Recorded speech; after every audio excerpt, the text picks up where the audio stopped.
ডাকসু নির্বাচনে ছাত্র শিবিরের নিরঙ্কুশ একটা বিজয় আমরা দেখলাম গত দুদিন আগে, এবং আপনার কাছে কি মনে হয়, মানে তাদের বিজয়টা এত নিরঙ্কুশ কিভাবে হলো? পাশাপাশি ছাত্রদল মানে এই যে ভরাডুবি বা কেনই এত ব্যর্থ হলো, আপনার বিশ্লেষণটা একটু জানবো।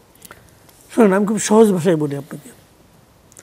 ছাত্র শিবির এত বিপুলভাবে জয় পেয়েছে এই কারণে যে ঢাকা ইউনিভার্সিটির ছাত্রছাত্রীরা তাদেরকে বিপুলভাবে ভোট দিয়েছে, তাই ওরা ভোট পেয়ে জিতেছে।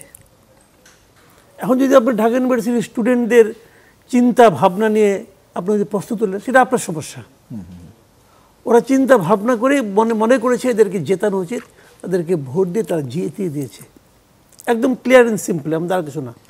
এখন তারা এত ভোট পেলেও কী করে, এই আলোচনা আপনি করতে পারেন।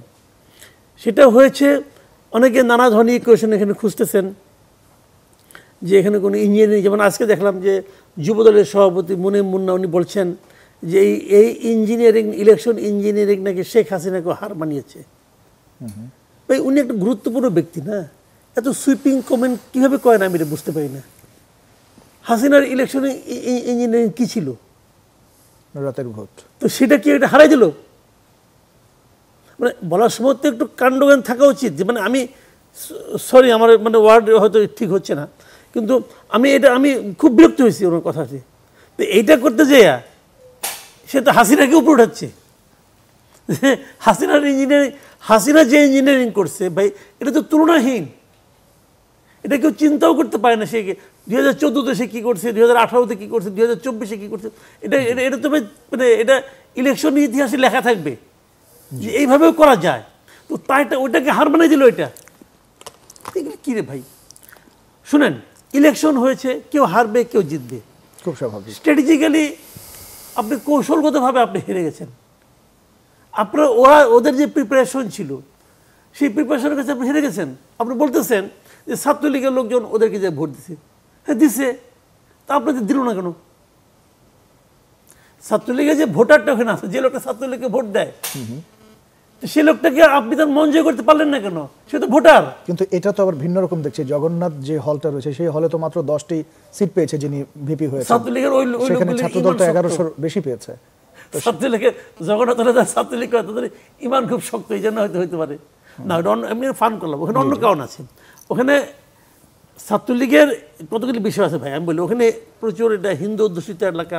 তারপরে ওখানকার ছাত্রদলের যে ভিপি, ওখানকার যে সভাপতি, সে ওই হলের, সে হিসেবে একটা প্রভাব ছিল। কিন্তু অন্য অন্য হলগুলোতে কী হয়েছে আপনাকে এটা বুঝতে হবে। আমি বলি আপনাকে, শুনেন, জাতীয় রাজনীতির প্রভাব ঢাকা বিশ্ববিদ্যালয়ের ইলেকশনে পড়েছে। একদম ক্লিয়ার অ্যান্ড সিম্পল। আমি আপনাকে যদি সময় থাকে আমি একটু এটা ব্যাখ্যা করি।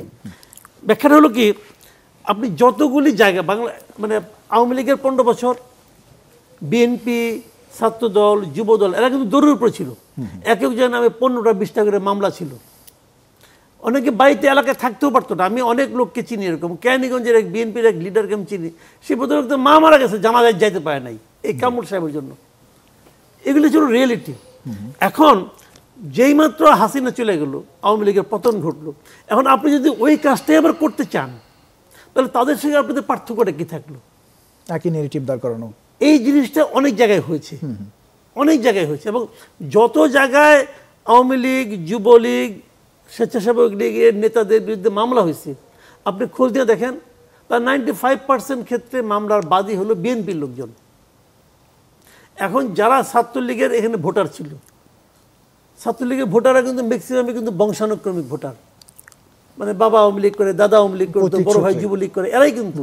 তো ওরা যারা এখানে ভোট দিতে আসছে, ছাত্রলীগের যে ছেলেটা, সে দেখছে যে আমার বাবা, চাচা, মামা, ফুপু, ফুপা অথবা ভাই, এরা তো দৌড়ের উপরে আছে। কাদের কারণে? এই বিএনপির লোকগুলির কারণে।